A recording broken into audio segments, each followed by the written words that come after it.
Hello and welcome to A Celtic State of Mind. My name is Laura Bradburn, and that means only one thing. It's time for the Friday show, the end of another week. I look back at what has been, I look ahead to what is to come this weekend. So I'm joined, as always, by Tony Haggerty and Jim Orr. Jim, how you doing? Good, Laura. Thanks for that. Tony, I'm going to come to you first. A seismic week in Scottish football for reasons other than Celtic, although some would say it's deeply connected to Celtic, as it has been for time immemorial, which is the unfortunate and untimely early passing of Walter Smith. There's been a lot of coverage about it over the week. Obviously, being the Friday show, we just wanted to share our thoughts on the matter and just talk a little bit about the guy who, regardless of this being a Celtic podcast, can't really be ignored for his impact in Scottish football. You've had a few dealings with him over the years. How did you find him? What were your thoughts on Walter Smith? First and foremost, kind of commemorating the sadness, and you commiserate with the Rangers family that they've lost somebody, a titan, basically. I think someone called him of Scottish football, and he was. And he loved Rangers, but he was a cracking guy, a wonderful man. He was a father, a husband, and a grandfather, first and foremost. But I didn't have many dealings with him, but the dealings I had were pretty good, pretty solid. And I remember going to Auchenhowie one day, and I presented him with a Celtic shop plastic bag, and I said the words, "Work on the premise that appearances are deceptive," and in the bag was a Rangers shirt, and I asked him if he'd sign it, because my girlfriend at the time was now my wife. It was her 40th, and we were going to a party for her in her cousin's house, and her cousin was a big Rangers man, and I'd never met him, and I wanted to maybe create a good impression so I wouldn't get flung out of the house. And Walter said, "Are you going to present this in the Celtic bag?" And I said, "Yeah, I am." And he said, that's fantastic. And he grabbed it and he signed it, and he's like, "Pleasure." And he's like, "Here, wait a minute." And he runs down the corridor and he's like, "Here, you, here." And sure enough, Super Ali comes back. He's like, "Don't ask, sign." And he walk into the room, and I'm quite friendly with Super Ali, and he gave me a big hug, and Walter was like, "Oh, do you know each other?" "Yeah, he's got Bride Connection, yada yada." And he's like, "Sign that." He's like, "You give that to your friend," he said, "and tell him, outgoing Rangers manager, incoming new Rangers manager." He didn't have to do it, and two, he said, "But please tell me that you're going to give him the Celtic bag." I said, "Oh yeah." I said, that stays. So he saw the funny side of that, and he was tremendous. He was really, really chuffed. And also, he was a guest of honour at the Football Writers in 2008. I think Rangers were about to head to the UEFA Cup final, and he got up to speak, and he was talking. Everybody said that in that week, everybody was talking about the enormity of that game for Rangers, and he brushed it to one side and said, "What happens, happens." And he spoke most eloquently and passionately about his friend, and that was Tommy Burns, and all the football writers that were there. It was, it was one of them glad to be there moments, because he got very choked and emotional, and he loved Tommy Burns. He loved him as a person, and he loved what he stood for, and he loved the rivalry as well. And I guess I could say that the highest compliment I could give Walter is that he, like Walter is seen as the Celtic equivalent to Tommy Burns and the Rangers, mould in my eyes. And I never ever got the Walter stare, thankfully, because I was never stupid around him. I never asked him a stupid question, even though I was tempted to. But you never asked him if Brian Laudrup was good enough for Europe, did you? I never asked him that, no. But remember they cocked up the League Cup semi-final draw at the Houses of Parliament? Yes, yeah. Four teams, right? And so we go to see Walter after that, and we sit down and we say, "What's your thoughts?" And Walter, very deadpan, says, "Yeah, well, you've got to play whoever. Doesn't matter who you play in the semi-final. It's always a tough test. Whether it's Hearts, Aberdeen or Dundee United, it wouldn't have mattered. You've got to beat them all if you're going to win the cup." And we were like, "Okay." And he went, "Switch them off." I switched the tapes off, and he's like, "How can you cock up a 4-team draw?" It does. It's called Alex Ferguson, and he goes on this comedic rant, and honestly, all of us were in stitches, and then just says, right, right, back to business, and he was a cracking guy. He was wonderful, and I'll share this with you. I wasn't going to, but as I said, I'm really friendly with McCoist, and he was on Talk Sport, and he spoke brilliantly about him. And I sent him this. I don't even know if he was on the programme at the time, but I sent him it, and I said, "Look, Scottish football lost a great man today. I'm thinking of his wife Ethel and his family big time. I said, I'm also thinking of you and how close you were to Walter Alley. May he rest in peace. He was a wonderful man who was sadly missed for all who were fortunate and blessed to ever be in his company. I offer my most heartfelt condolences to yourself and all the other members of the Rangers family at this time. He will be reunited with his old friend Tommy Burns, and that to me is a most wonderful thought, as they were both cut from the same cloth. A true gentleman in the true sense of the word.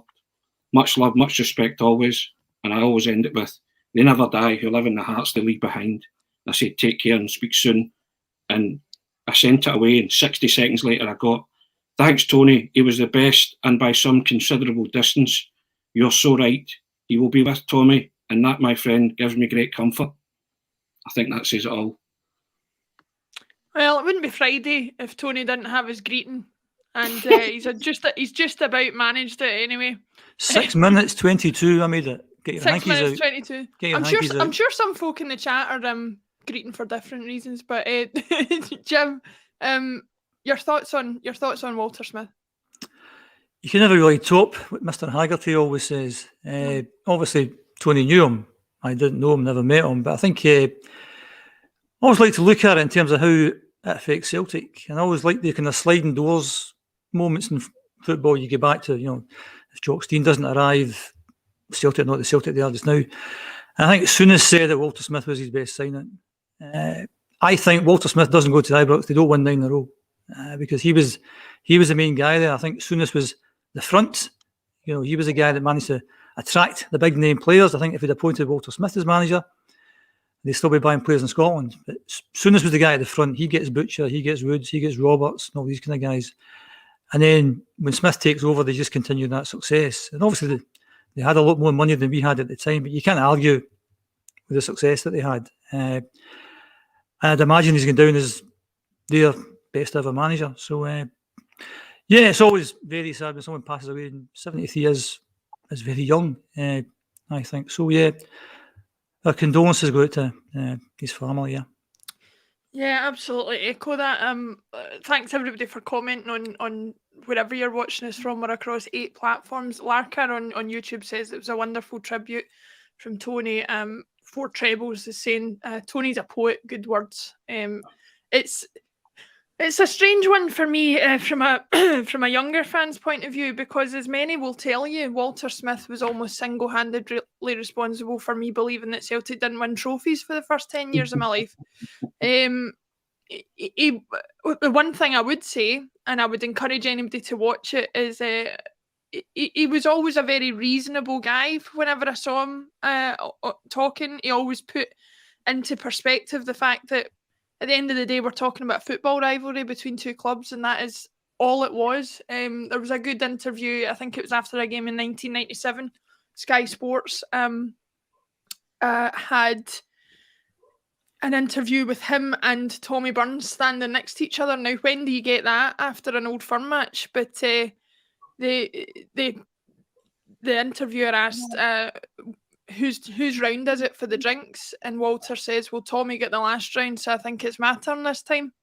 And that just epitomised, the friendship they had, the attitude they had to the whole circus that is the Old Firm rivalry. And I think something like this week just puts into perspective the fact that, at the end of the day, Tony, you said when I was talking to you on the phone about it earlier in the week, at the end of the day, a man has died, a family have lost a grandfather, a father, a husband, and there's no real words to say that can replace that.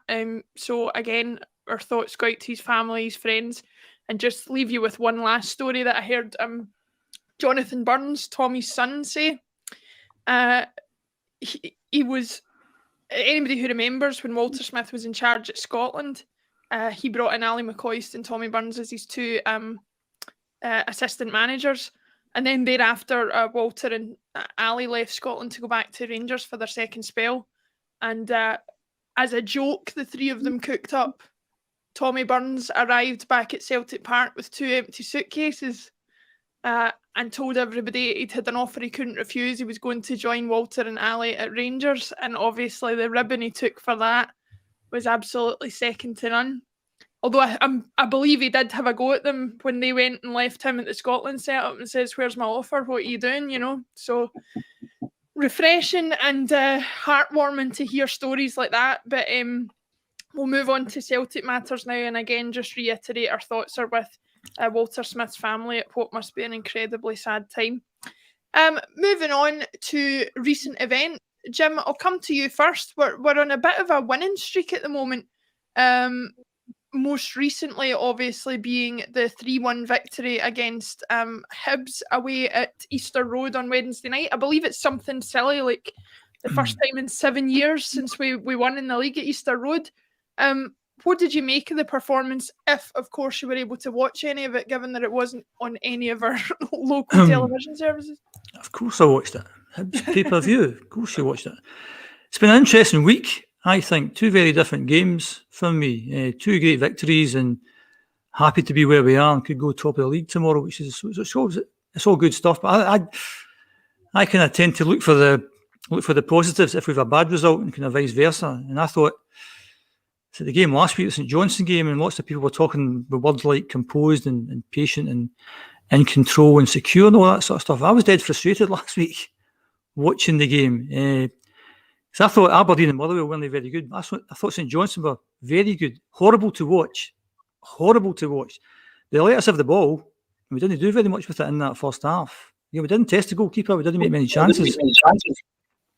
And can you hear me okay? I've got some strange echo coming back there. Yeah, I heard that myself, but no, I can still hear you. Strange echo.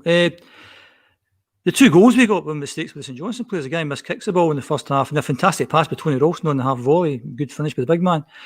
I mean, it's 1-0 late in the game. You're always a wee bit wary that something might happen. So we really need to kill teams off. And I don't know whether that's the new game plan for Ange. Just keep the ball, wear them out. Don't do much in the first half, and then save it for the last half hour, and then we kind of go to town in the last half hour. So it was a good victory.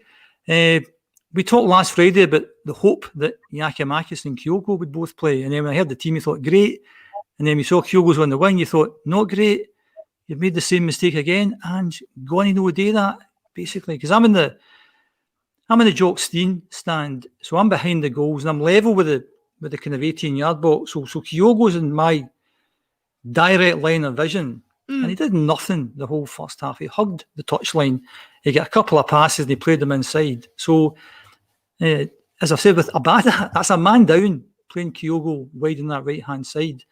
And I read something about, that, but he's good at tracking back. He's better than Turnbull and Rogic. That's quite a low bar to have in terms of being better than 2 of them. And you don't pay £4.5 million for a guy who scores goals for fun to have him been good at tracking back. Otherwise, you played Tony Ralston up front right-hand side. So I wish he would stop doing that, because it's just such a waste of a talent. And I think somebody pointed out to me last week in the comment section that Kyogo played in the left in Japan. It's not working.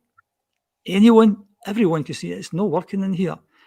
And then what a contrast then on Wednesday, where you played 2 out-and-out wingers who take people on, who play with their heads up. Hibs couldn't cope with that.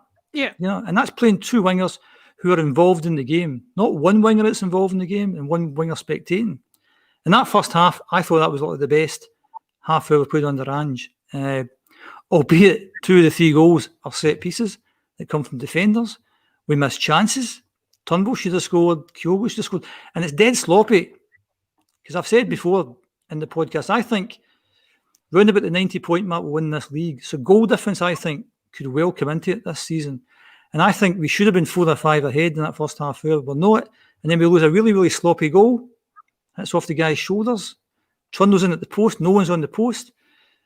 So we won the game, and that's great. And I'm not trying to be all Victor Meldrew about it. But as I said, I think when you win games, you look at areas where could we have done better in certain areas. And that first half hour was fantastic. I don't think we could have kept that tempo up. And obviously with big Logic going off, maybe but we should have went forward. We should have scored more goals than we did. And Joe Hart was great. I mean, Joe Hart has to make 2 great saves. In a game that, like the St Johnstone game, we had a ridiculous amount of the ball, but not a lot of shots. We didn't test the keeper that much. So I think that's an area that we have to kind of sort out, hopefully starting tomorrow, because we should be putting teams to the sword earlier than we are. It should have been 4 or 5-0 after 30 minutes, and that was the game finished. Whereas they scored, and then you're thinking, if they get a second goal, what could happen here? So it's great that they won the 2 games. It's great that they're on the winning run. It's great that we go top tomorrow, but there's some wee bits and pieces that we have to sort out. And please, Ange, mate, don't play Kyogo wide. And I think from what's been said before that he's not going to change that 4-3-3, which is a shame, because I think we've all said that it'd be good to see Giakoumakis and Kyogo up front. And I think a game like tomorrow, Livingston at home, why wouldn't you maybe switch it to 4-4-2 or 4-1-3-2 just to see what they're both like, just to try it for once and see what it's like. And if it falls in the backside, don't do it again. But if you get it there and it works really, really well, then maybe that's the template for moving forward. But what do I know? But good to be where we are. We're on a good winning run, and long may it continue. I think you raise a good point in terms of, if you're not going to try it tomorrow at home against Livingston, when are you going to try it? I would love to see it, to be honest. And I totally agree with the fact that I don't think Furuhashi has any impact, and certainly nowhere near the impact that he has through the middle when he's playing out in the left. Tony, the first half an hour against Hibs was really encouraging. We absolutely bombarded them. They really couldn't cope with what we were doing, and it did put me in mind of that video at the start of the season of we keep going until the final whistle and we don't stop. Do you agree with Jim's summation that we are wasteful in front of goal, or do you think that there's ways that or do you think we're improving in that sense as well? I took pelters for saying at the start from day one that Kyogo has to calm down in front of goal at times and be a bit more clinical, get ice in his veins. And people were having a pop at me saying I was nitpicking. This is the kind of thing I was talking about. That game should have been put to bed after half an hour. Not saying Kyogo was the result, but he missed a sitter and other guys. So I totally agree with Jim on that our finishing could be better. But if you compare and contrast, October was meant to be a black one for Celtic. We didn't know where the away wins were coming from. They've reeled off three different ones. I wrote it in the Celtic way. They won ugly against Aberdeen at Pittodrie. I thought they were pretty measured and controlled against St Johnstone. Jim differs. I never ever thought St Johnstone were going to score against Celtic. I thought they were in any danger. And then they've dismantled Hibs in half an hour, but still left you kind of... So there are tweaks. I agree with the whole tweaking part of it, and there are things that can be done to put teams to bed early. But a big part of the other night was Tom Rogic. Tom Rogic that's the best 40 minutes I've seen in Tom Rogic ever, I think. They just couldn't handle him. And Gogic should have been sent off for persistent fouling for 2 yellow cards. He just kept pulling him down. Couldn't handle him. And through that, Celtic created lots of chances. And should have been, if there were 5 or 6 up in half an hour, you couldn't have complained. And I think that's the best half hour we've seen of Celtic under Ange so far. The 20-odd minutes in Betis was similar. That high tempo and attacking, and took chances when they came along, missed some as well. So yeah, but you just you do worry about the Kyogo out wide thing, but it's coming together nicely. It's all knitting together nicely. They're winning, which is what we wanted, and they're now showing that they can win in different ways. And I think that's all you can ask at this time, as we kind of hurtle towards January and maybe get more players in to help in that kind of sense. But there's a confidence about this team now. There's momentum with them. And I agree, I'd love to see 4-4-2 tomorrow, and I think the conditions are ripe for it. But history tells us Ange likes his 3 up top, so it's he might not do it, but it'd be interesting. But he's going to have to make these calls if he wants to shoehorn Giakoumakis into the team. But everybody in his ante can see Kyogo's more effective through the middle. End of. Yeah, I think that's plain as the nose on your face, and I think we all agree with that. John McFarlane on YouTube says Rogic going off stopped her momentum, and there seems to be a bit of an agreement in the comments anyway that we probably did take our foot off the gas a little bit, or things changed enough for us in terms of personnel that we didn't sort of press the game home. Kyogo will be rested tomorrow. Looks as though he was carrying a knock. That's according to Johnny Ryan on YouTube. Need to wait and see as far as that's concerned. It might give Giakoumakis a chance to get a bit of a better run out. But Jim, just to come back to you on what Tony said there, we're top of the form table in the league. We've won 4 out of our last 5. We drew the other one actually. Our possession stats seem to be going up. I think we appear to be calmer during games than we were, a bit less frantic. Do you see things coming together for Ange? Is his style of play getting better implemented? It's a good question. We're definitely a lot more composed than we were before. We're not as gung-ho as we were. And I think, as I said earlier, maybe that's the plan now, is not to go gung-ho because we were tiring in the second half. So it'll be better in the second half because we're better used to Ange's methods, or we're not taking as much out of ourselves in the first half. I just think we need every player contributing that 7 out of 10 and not to hark back about the invisible right wingers that we play. If you've got one player not contributing very much, then that affects the team. And I thought everyone was contributing in that first 30 minutes the other night. There was an intensity there that Hibs couldn't cope with. Because if Yota's taking people on and beating them, all of a sudden space gets created for someone else. And Johnson's doing the same thing on the other wing. And Rogic, as Tony said, was unplayable down there. And Turnbull was making all these great runs. So if you've got all this movement, and that's not even mentioning Kyogo up front. So everyone's all jumping about, doing all different things. Leave the defenders to defend and keep moving about. So I think he's getting there. I think wins help. If you're winning games, that builds a bit of confidence. I said also early in the season, I think the team lacked a bit of mental strength, and that will only come by winning games and be convinced that you can win games. And that's another hard game that we've ticked off. And then when you look at the first quarter of the season, we went to the 4 most difficult grounds that we could have went to: Tynecastle, Ibrox, Pittodrie, Easter Road. So in the second quarter of the season, they're coming to us next time. And then our major rivals are going to have to go to Tynecastle, Easter Road, Pittodrie, Celtic Park. So that's all well and good. And hopefully we can take advantage of that. So certainly things are better. And also in the first quarter of the season, you would like your harder games to come towards the end of that because you're trying to put a team together.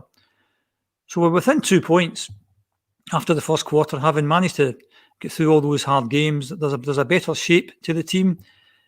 Players that we thought when we signed them were not very sure have been very good. Guys like Joe Hart, who's been unbelievably good, made 2 really vital saves the other night. Doesn't make those saves. Made the save at 1-0, 2 minutes after the goal. I mean, that was a vital. Hibs score then their heads are up, and it's a completely different first half hour. He makes that save, we get the goal, and all of a sudden, it's our best half hour. So there's always some point of a game where things could have changed, and I think the Hearts save had a big impact in the game the other night. But in terms of the question, I think we're certainly getting there.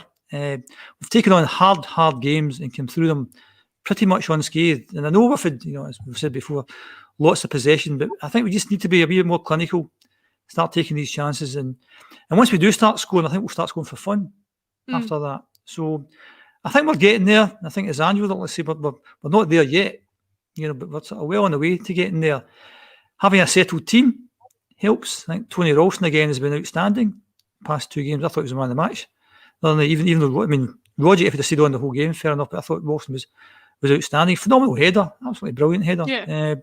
So settled team, getting there, winning run, scoring goals. It's all good.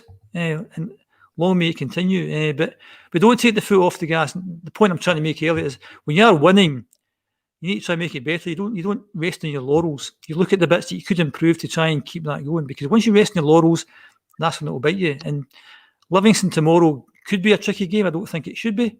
But you never know, it could be if we take our eye off the ball. But we're certainly getting there, Laura. Certainly getting there. Yeah. Rob Elliott on YouTube says, hi from a very hot Cape Verde. Just remember your sun cream, Rob. I would hate for you to get burnt on your holidays. That just ruins it for you. But anyway, Tony, Jim raises a good point in terms of the fact that our defence is looking more settled. A couple of key positions have been nailed down by players like Joe Hart, like Cameron Carter-Vickers. Basically, echoing what I asked Jim, do you see the team taking shape? Do you see the formations taking shape, the style of play taking shape in the way that we were told so often at the beginning of the season he was trying to achieve, but was difficult to see? Yeah, I mean, Jim's talking there about players contributing. First 2 goals the other night came from your defenders, who took both goals like accomplished forwards. I mean, Anthony Nelson's flung himself at that diving header like a centre forward. Knew that if he got contact, he scores. The quickness of mind. And I agree with Jim, Matt. I mean, you cannot do anything other than praise Anthony Nelson. And Cameron Carter-Vickers, I don't know how he managed to squeeze it in the net, but he's kind of jumped up and steered a deft volley, almost as a skipping motion as the ball's coming to him. And he's managed to, and he's angled it. That's what deceived the goalkeeper. I think the goalkeeper thought it was going to come straighter. And he's put it to the corner, and he's been too late to react because he's been so close in. And it's pretty good technique, and you talk about there. So right away, that's like your 7, 8 out of 10 contributors already, without the defensive part. And Cameron Carter-Vickers was excellent the other night. He was terrific. That bit when he went to the corner and he was just like, right, try and get it off me. It's like 3 Hibs players. And one of the Hibs players kicked the ball out and the linesman gave the throw to Hibs. And you're just like, well, there you go. But yeah. And Starfelt, I always think that it's a lot of good things that Starfelt does in a game, but they're overshadowed by daft things. Yeah. And cumbersome things. I keep referring to him as cumbersome and gangly, and but it doesn't mask the fact that there's a footballer in there.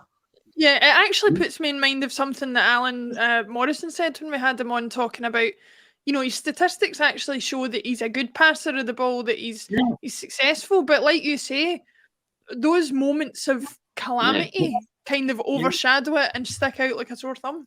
And he also sliced one right out the park the other night, didn't he? Under no real pressure, and he just utterly sliced it. And people say, well, there you go. And Hibs seem to target him as a potential weak link. But he's actually a very good player. Still finding his feet, I think, with the system. And Juranovic, I thought, just kind of came back in, and he doesn't look as if he's been away, Juranovic. No. So that's the highest compliment I can pay him. So it's knitting together, as I say nicely. Sorry, Jim. You were going to say something? No, I was going to say, going back to Carter-Vickers, I thought there was an incident where I thought he didn't have much pace, but the incident when Nisbet was almost through and goal, and he just strolled in front of him and dealt with the situation, showing a lot of pace. So he's obviously a bit faster than I thought he was. And as far as Starfelt goes, just people got off his back. He's fine. Yeah, he's absolutely fine. He's off his back, mates. Off his back. And I think that's the thing, but because of things like that the other night, they get magnified. Because he actually had a good game the other night. Yeah. Again. Yeah. Right, if you're watching it and you're looking at it, if you're taking those moments in isolation, but I think it's like every game he does a mixture of really good things and some bad things, but the bad things are the ones that get highlighted because people have their opinion of him as being not a very good footballer. But he is a good footballer. He just looks a bit awkward at times. Awkward at times. And I think, as you said, Tony, that fans make their minds up pretty early on. And people who saw him against Hearts, I thought he's not very good. So they're looking for, as you say, incidents to say, I told you, he's not very good. But he's been really solid, and the two of them have formed a pretty good partnership. And he's playing in the stingiest defence in the league. Correct me if I'm wrong. Celtic have conceded the least amount of goals in the league so far, haven't they? So, however, that was a poor goal to lose from a centre-half point of view Wednesday night. So that's something that can be improved. Yeah, but I'm quite willing to concede those, Jim, when we're 3 up. And we have time to rectify that if we need to. If that's 0-0 and you concede a goal like that, then there'd be a major inquest, So I think, I always thought on Wednesday night that Celtic were always in control of that. And even if Hibs had scored again, I thought Celtic had another gear. I just thought their game management was pretty decent the second half. Gave Hibs the ball a wee bit and thought, try to do something, but going back to Joe Hart's save from Joe Newell was terrific. The one he jabbed out the leg. And then I think Russell was talking about it in the aftermath, the Joe Hart of old spreading himself. That was that Manchester kind of iconic look. That kind of save. But I expect Joe Hart to make those saves. Do you know why I expect it? Because he's a bloody good goalkeeper. Yeah. And we'll find a right good goalkeeper. He didn't become a bad goalkeeper. Just people's perception of Joe Hart, again, going back to Camp Starfelt, people were telling you there was a narrative out there that he'd lost all confidence and he was a terrible goalkeeper. He's not. He's shown you that he's a brilliant goalkeeper. And I was saying yesterday on the Celtic way that Joe Hart's fallen in love with football again. And he's fallen in love with Celtic. He's got it overnight. And he's thinking, this is a wonderful place to play football. He came up and tried it. He probably took a wage cut, but footballers just want to play, and they want to play where they're loved. And Joe Hart's loved, and the Celtic supporters can see now what he brings and the qualities he brings. And I'm talking about even that experience where he's talking to Ralston and guys like that. It's no coincidence that guys like Ralston are doing a turn, is it? When you've got a guy like Joe Hart behind them, telling you, talking you through things, just seeing things and passing on that knowledge and wisdom. I think Joe Hart will turn out to be arguably Celtic's best signing of the season. He could, obviously people will say Kyogo. I get that, but I'm talking about Joe Hart came to a Celtic at a point where we had a crisis time in terms of our goalkeeping, and he has solved that overnight. And you can't praise him enough. And yeah, I mean, you maybe lose the odd daft goal here and there, but all goalkeepers do. But I'm more than pleased with what Joe Hart has brought to the table so far, both on and off the pitch, and in terms of his goalkeeping and his general wisdom and experience. I think the biggest issue we had last year was our defence, and we lost too many goals, and we lost too many goals to set pieces. Yeah. That's not happened as much this season, and that has to be down to Joe Hart, has to be down to Starfelt, Captain Vickers, Ange Postecoglou. They've sorted that out, because Celtic traditionally are always going to score goals. So it's getting the back sorted out, and so far so good. It's still early days, but I agree with Tony. I think Joe Hart's probably will end up being our best signing, because he's actually sorted the defence. If you get a good, confident goalkeeper behind you, your defence feels that much better. If you get someone who's a bag of airs behind you, then the whole defence suffers. So Joe Hart's brought a lot to the team. He's not only how well he's played, but his mental strength as well, and all the stuff off the park as well. So he's totally surprised me. I think I was like a lot of people thinking maybe his best days are behind him and he's got a big head and all this kind of stuff. He's been the complete opposite, and he's been great. So again, long may that continue. Yeah, no, I don't need to make anybody aware of my initial thoughts on Joe Hart.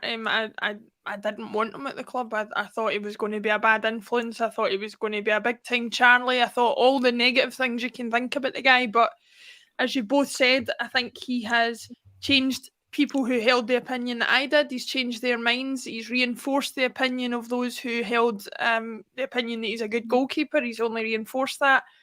And, I think it's refreshing to see a guy who undoubtedly has earned all the money in football that he's ever going to need to earn actually just come somewhere for the love of playing football. Now, I'm not saying he's on peanuts, he won't be, but he's certainly not going to be getting handsomely played to play between the sticks for Celtic as he would have been getting paid to be third choice goalkeeper at Tottenham. He could have stayed there, and he chose to come to us, and he's made a massive impact. And to touch on the point that he's made as well about the goalkeeper situation, like we've said, Furuhashi has had a massive impact. He's chipped in with a number of goals. I think he's contributed to increasing the performances of, or the standard of performances of those around him. But at the end of the day, there are other people who can also score goals, and there are other people that can also do what he does. Maybe not as well as him, but they can do it. Joe Hart has kind of proved that there's nobody else at the club that can do what he does. He instantly came in and sorted a position and a situation that was causing us so much hassle. And like we've all said, you can score as many goals if you want. If you're leaking them at the back, you're only going to make things twice as hard for yourself. So, but I'm saying all this, guys. I'm going to have to put my money where my mouth is. And by that, I mean, you might have seen on Twitter this morning that Russell and I going to be starting a new show under the Celtic State of Mind banner, Ange's 11, where we're going back to the Championship Manager game of old, the 20-year-old 2001-2002 game. And we're going to try and better what Ange's done already. We might even try 2 up front, so you don't need to give it a watch. So that will be launching on the 8th of November. So if you're into Championship Manager and a bit of nostalgia, then let us take you down memory lane with a little bit of a laugh in between. So, Laura, yes. I want every one of your formations to be rip-roaring, free-scoring and never boring, okay? That's the only advice I'll give you, okay? 4-4-2, rip-roaring, free-scoring, never boring. Call your team what you like. Well, I'll let you into a wee secret. We actually did a wee rehearsal last night, and I took Jim's words on board, and we went for a 4-1-3-2, and we beat St Johnstone 6-1, and Yakimakis and Furuhashi get 2 goals each. So we must be onto something. But we'll see if we're as successful as we want to be, or if this manager lark is as hard as it seems to be. But yeah, tune in a week on Monday to find out. Jim, I'm going to come to you. Livingston have always proved a problem away from home for us, but we do seem to do all right against them at home. Do you foresee them in particular, sort of aside from what our issues are, do you see them posing any problems for us tomorrow? I think when they beat us last time, they were bottom of the league. I think then since then they've had some half decent results. I think they 4th bottom of the league now, something like that. Yeah. And we struggled against them last season for I think 3 of the 4 games. Then we beat them 6-0 in April, I think. So yeah. I mean, on a winning run, home game, 60,000, big park, feel good factor. We should win the game. If we don't win the game, again, we're making it more difficult for ourselves than it has to be. We've dropped 11 points already. We can't keep dropping that amount of points and hoping that our main rival drop points. So we have to keep. If we don't win games like this tomorrow, then you have a question mark as to whether we deserve to win the league. So these games have to be put to bed. I think there's games during the season where you can accept dropping points. And we've been to those 4 grounds, I've said before, and if you drop points in those grounds, it's annoying, disappointing, but maybe understandable. But I mean, if we can't put Livingstons and St Johnstons and St Mirrens, etc., to the sword at Celtic Park, then something's wrong. Particularly we're in this such a good winning run, such a good vein of form. So if Big Ange plays the right team, he plays 2 wingers who take people on, or he goes for that 4-1-3-2, we should be okay. We've got better players all over the park, and we owe them one after last time. Disappointing to lose at the Tony Macaroni. They shouldn't be allowed to call a stadium Tony Macaroni. I know it's great they put the sponsorship in, but it sounds like a Disney film to me. It's kind of. I much prefer the spaghetti had, Tony.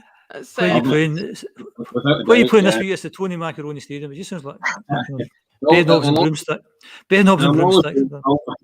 It'll always be Almond Vale to me. You know what I mean? So I'm old money. It's fantastic to get sponsorship, but I think stadia should be called sensible names. Just go back to your Championship Manager. You called that nostalgia. I was trying to think, what is Championship Manager? That's nostalgia, is it? Okay. Right. So, well, I was going to say it's probably not nostalgia for most folk, but the game turned 20 years old this year, so it did make me feel a little bit old. But yeah, nostalgia is all in the eye of the beholder, I suppose. You're a Tarry equivalent, Jim. Oh, before that, Tony, well before that. Oh, used to be a game of matchstick men. Was that Spectrum? It was just matchstick men crawling about the screen and stuff like that. Good old days. So all the other old people listening, the good old days. That's called Football Manager, I think that was called as well, wasn't it, on the Spectrum? Football Manager, I believe. Possibly, don't know. The sands of time are hazy, Tony. They're hazy. What day is it? I'll dig out the Super Striker from up there if you want to see that.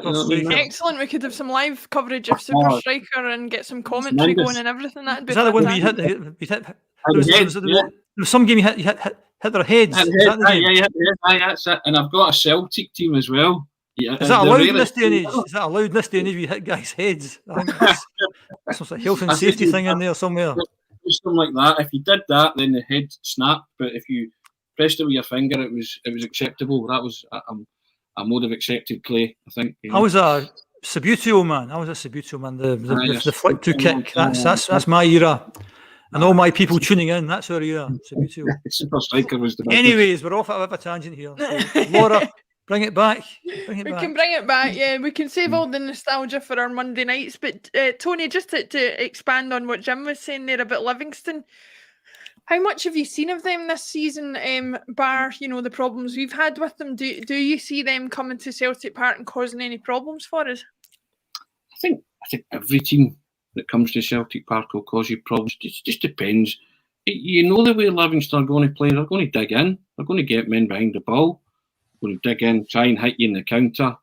And they did it to great effect at the Spaghetti had when they took their one and only chance of the game. And Celtic couldn't break them down. But momentum for Celtic, I agree with Jim. If Celtic can't go and put Livingston to the sword tomorrow, then there's something wrong, isn't there?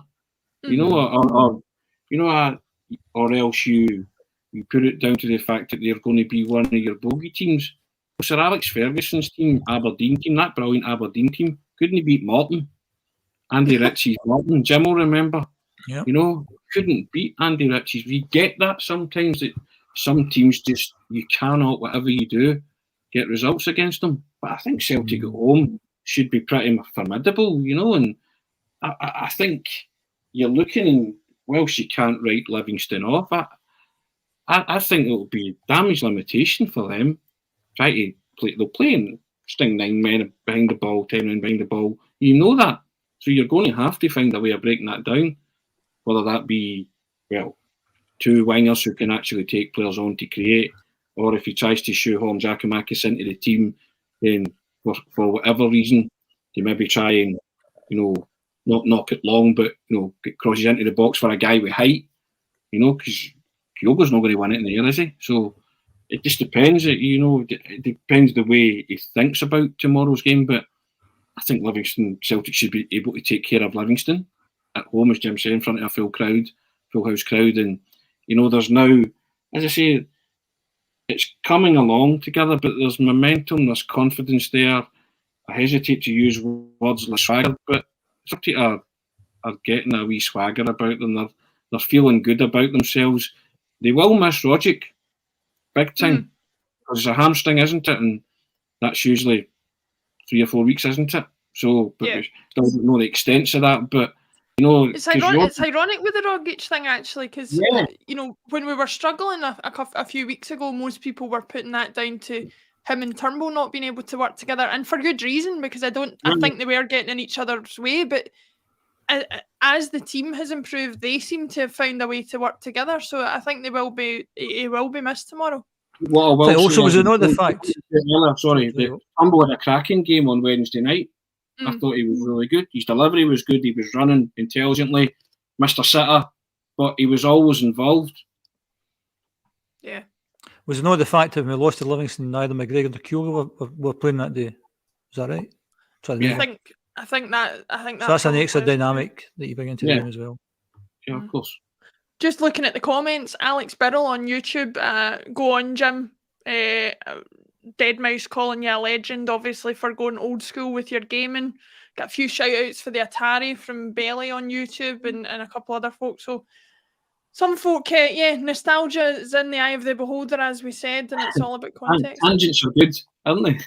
Tangents are good. It's got the chat going anyway. It's got the chat going. Hashtag tangents are good. Nostalgia's not what it used to be. Yeah, it's not. It isn't what it used to be. No. As we say. I wanted to bring up, looking at individuals in the team. We've talked about him previously, and Jim, I'll come to you on this. Your thoughts on him are well documented, but Abada has been benched the last couple of games. I think we have all agreed that he can run hot and cold, and that we thought it would be in his best interest to maybe take him out the team for a while. I take it you're quite happy, not only for the team on the park, but for his own development, that he's being given that break at the moment, and that it's been recognised that it's probably needed. I mean, it's not a vendetta against Abada. He's a good player. No. It's just he hasn't been playing particularly well. So if you're off form, then you have to leave someone out for that. And I said the same thing about Kyogo. That if you play people who are not wingers on the wing, then the chances are they're not going to contribute very much. Yeah. And Kyogo did what Abada did. That once Kyogo got the ball last Saturday, he looked for Tony. It's like, where's Tony? It's a variation of where's Wally? Where's Tony? To pass to Tony, and then Tony does something. Because actually, don't underestimate how good a pass that was from Tony Ralston that made the goal last Saturday. It was on the half volley. It wasn't like a simple dragging the ball across. He hit it on the half volley straight to the big chap, and it went. I mean, Abada's part of the squad. I think when James Forrest comes back, for me, in my opinion, James Forrest walks back into the team because he contributes so much to that team going forward and going back, and he's a goal scorer as well. So I think Abada, as everyone has said, is just a young guy. He's coming to the team. He's new to the country, etc. Off to a flying start. He's cooled a little bit just now. We need James Forrest back in that team for the goals he makes, the goals he scores, and his overall contribution to the team. And I think if we get, as I said earlier, 2 out-and-out wingers who take players on, defences won't be able to cope with that. And if you get Kyogo making the kind of runs that he makes, and if we the big guy up front as well, I think that's a devastating team to put together if we could do that. But in terms of Abada, he's just a wee bit off form just now. You give him a wee rest and we'll bring him back in soon, no doubt. But he's got an eye for a goal. You know, maybe playing him inside, maybe he's the natural replacement for Kyogo. Should Kyogo be injured, or you want to do something for the last 20, 30 minutes of the game rather than Yakimakis, because obviously he's a different type of player. It's dead early in his Celtic career, Abada. So as I said, no particular vendetta. I just thought he wasn't contributing very much. And as I said, I think I'm being consistent by saying we played Kyogo there and he did the exact same, didn't contribute very much. So that's an issue. We switched Jota over there and he's outstanding. And you get Mikey Johnson over the other side, who I thought had a very good game the other night as well. And you keep defences on the back foot, you create space, you create chances, you score goals, and that's the way Ange wants to play football. And that's why I think even if he did revert to 4-1-3-2 or 4-4-2, you can still play the Ange type of football. Lots of possession, and everything that goes with that, with a slight tweak. And I don't think there's any reason why the big chap couldn't do that. But what do I know? I mean, yeah. But Abada will be good for us. But maybe at the moment, maybe there's just better players at this point in time. Players who are on better form. Let's just put it that way.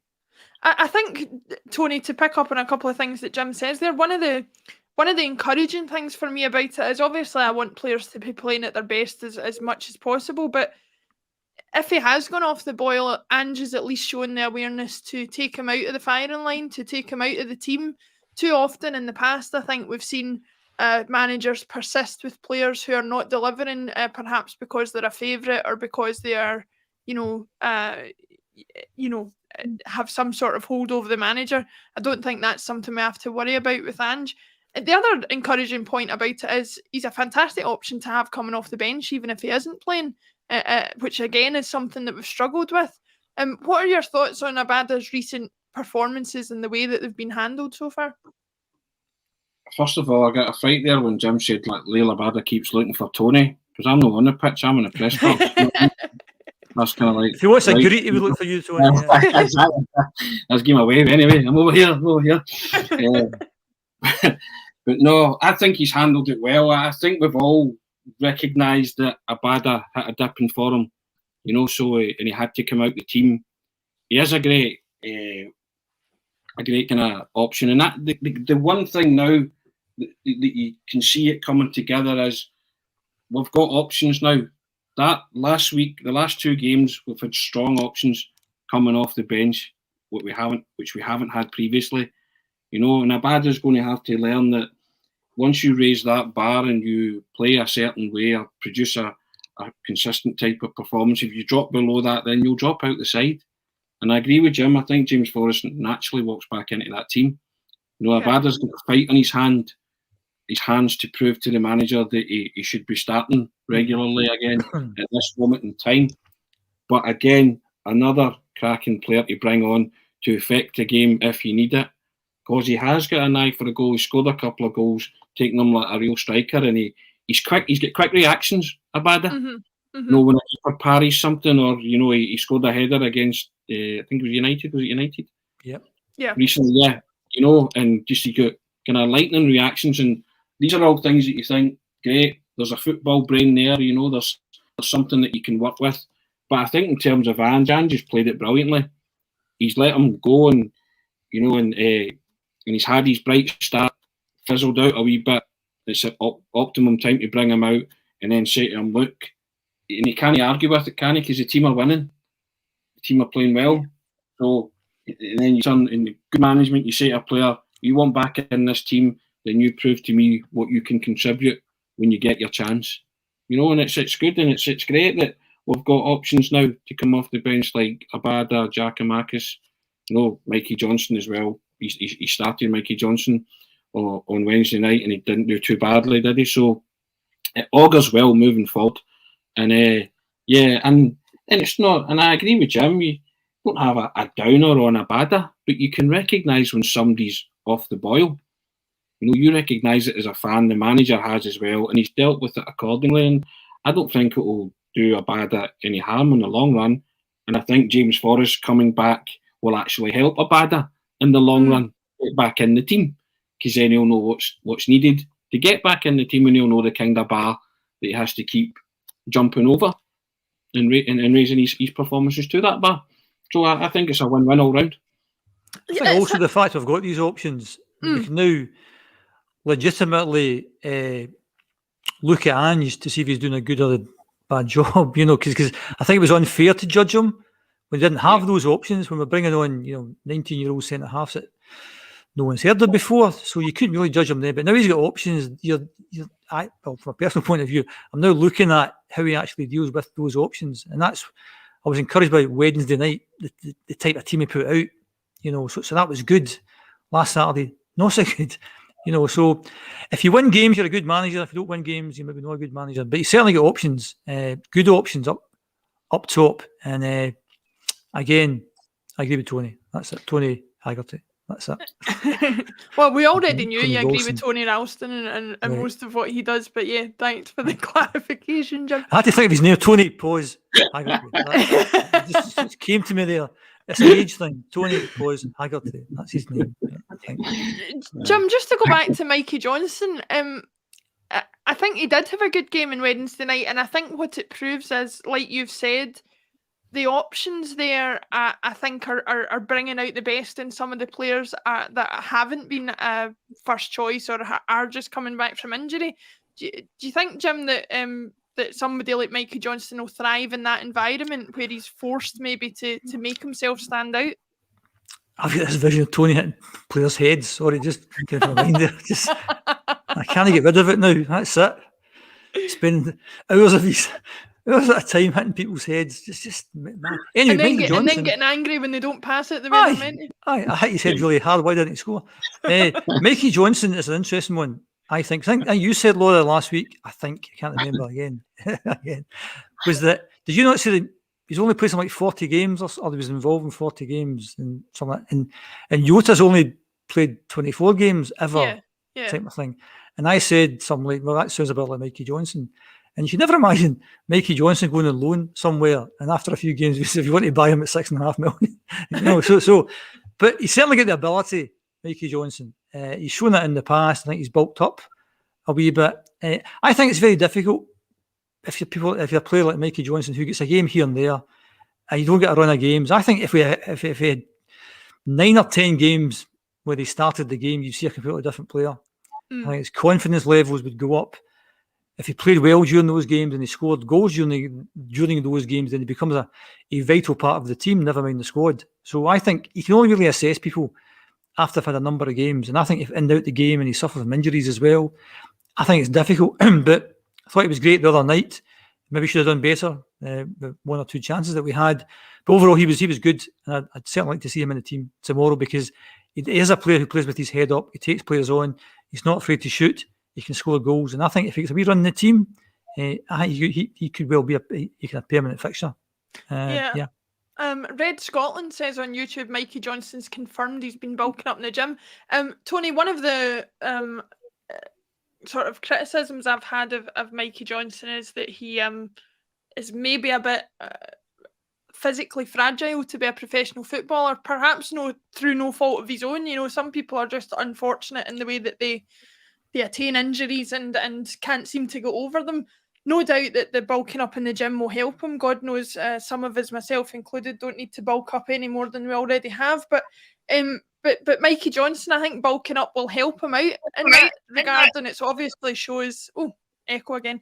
It obviously shows that he is serious about getting his career back on track and doing his best to make himself a regular fixture in the team. He's always been seen as slight and lightweight, hasn't he? That's been a kind of consistent criticism of him in the past from Celtic supporters, that he's a bit lightweight and slight. But I mean, I think Mikey Johnson, the penny's kind of dropped as well. He has to bulk up, and he's probably looked and thought, I can force my way into this team at the expense of Abada right now, which is what he has done, because Andy's clearly, favouring him now, because a couple of nice wee cameos came on against Ferencvaros, did well, came on against St Johnstone, struck the post and looked very lively, wee live wire, and then he was given the nod to start against Hibs. So it's coming along nicely for Mikey Johnson, but he probably senses or smells an opportunity here that he can be one of those two wingers that Jim talks about, guys that actually take people on. And probably Ange's probably said to him, do you know what, go and show what you can do, go out and express yourself, because he has been willing to take people on, hasn't he?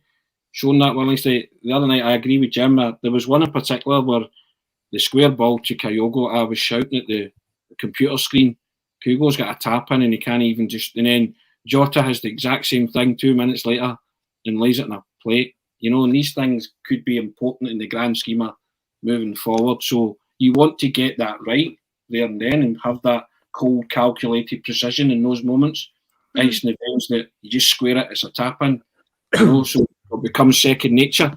And so these are not criticisms per se, but things that you've observed watching that match that he could sharpen up on. But again, he's just coming back into the team and maybe a bit ring rusty in that sense. So you cut him some slack for that. But, I think I agree with Jim, if he can get his act together and the manager will trust him and trust players, moving forward and say, right, there's your opportunity. Go and prove to me why I should be giving you an opportunity. And Mikey Johnson seems to have grasped that now. And it's also maturity in him that he's taken on the fact that he needs to bulk up.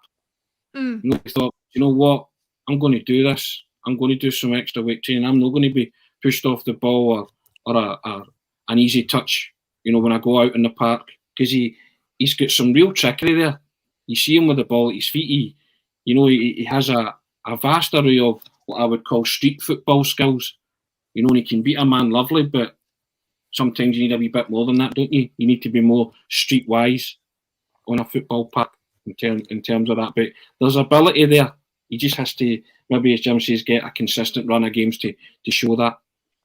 Yeah, I think also, Lauder, that there's going to be times where Jota goes off form or Jota gets injured. So you want to be able to call on somebody who you can depend on to be at that 7 out of 10 every single game. And if you're not playing consistently, I think that's quite a difficult thing to do. But if he gets 9-10 games on the trot, that will build up his confidence, knowing that you can, and then you can count on this guy to bring him on when maybe Jota goes off form or whatever. Nothing that I never mentioned that chance Jota had quite near the end. He has to calm down a wee bit as well. That's a few times. A few games now, he's just blast the ball over the bar. He's obviously got the technique. He could have actually taken a few more steps onto that one. So, again, I'm maybe a wee bit nitpicky again. But I just, these are the things that, as you said, Tony, could be a factor coming into the day. I think what it comes down to, as we're all kind of alluding to here, is having the options is the luxury that we've not had. Having an option for when a Jota or an Abada goes off the boil and being able to say to Mikey Johnson, you come in, and if he makes stakes his claim, then it's up to other people to work hard to get in. We don't really need to look any further than Anthony Ralston at how a bit of hard work and a bit of determination can make you a regular in the team when you're in a position where otherwise everybody was calling for you almost to be out of the club at various points. So it's simple in a lot of ways that hard work pays its dividends if you show the right attitude, and I think that's where Ange is a really good manager, and where I think with previous managers I've always been concerned that there can be players that work hard that will never get in the team because they're not a favourite of the manager. I think Ange is a bit different to that, in that he will he'll give people their opportunity if he feels they deserve it and they work for it, which is great. I think also, Laura, it's worth mentioning that in terms of the conversations that we're having just now, is that lots of things are really, really good. And what you're looking to do is to be a wee bit better. So if you compare and contrast that to conversations we had 6 months ago, we're saying, this is awful, this is suicidal, this is terrible. You know, whereas we're actually saying now, this is all really, really good stuff. And what you're trying to do is incrementally make that a little bit better. Yeah. Because all good stuff, and if I appear to be negative, that's not the case. It's really good the way it's going, but just a wee bit better, just to make sure we actually win that league. Because, as I've said all season, I think it's going to be a pretty close league this year, and it could be down to small margins. So tighten up, don't make daft mistakes, don't be sloppy, don't lose silly goals to set pieces, get somebody on the post for corner kicks. All these wee minor things could add up to something big. And the way we're talking now, the way most fans are talking now, is we're right in this league race, whereas even 4 or 5 weeks ago, people are saying the league is over. So tighten up in the kind of small things, but it's all good. It's all good. Yeah, Tony, I think to close things out, that's exactly what I totally agree with Jim. You know, we come on and we analyse every last bit of every Celtic performance.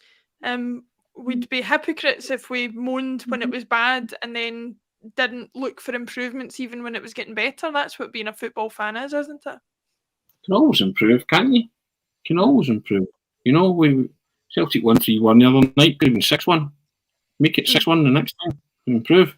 You know, so that's all we're asking, and we're not asking them to do something that's beyond them, because you're watching with your own eyes and you can see that they're capable now of doing these kind of things. They're capable of being a bit more clinical up front. They're capable of putting men on the post and stopping goals going in at corner kicks. You know, so you're not asking them to do something outwhelming the realms of their possibility. You're now watching a team that you're very happy with as it's progressing, but you can always get better. And absolutely, we are now in it. We are now in it. Sorry, button again there. But basically, at the start of the season, Ange inherited an absolute shambles. Absolute shambles inherited. And what we're talking about now is some incremental things they could do. So he's actually went from 0 to some very high number in there, and we were just saying, you can make it a wee bit better here, Ange. Compare and contrast that to the start of the season. He's done a remarkable job on his own, no chief executive and all these other kind of backup people he doesn't have. It's a remarkable job, and he deals with the media fantastically well as well. Oh yeah, doing a brilliant job. Long may I've said this a few times. Long may it continue. So yeah, that's the last one. Is that the new? We move on. Move on. That's it. Well, I'll take it over Death by 1,000 Cuts, Jim. I'll take it over that. That's for sure. Just think of the acronym there. Okay, LMIC. LMIC.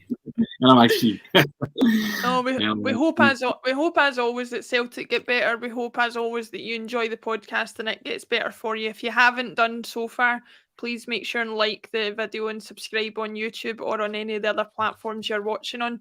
Tony, Jim, thanks very much for another great Friday. Thanks everybody for watching and commenting. We will see you over the weekend for the match coverage as always. See you later. Cheers, Laura.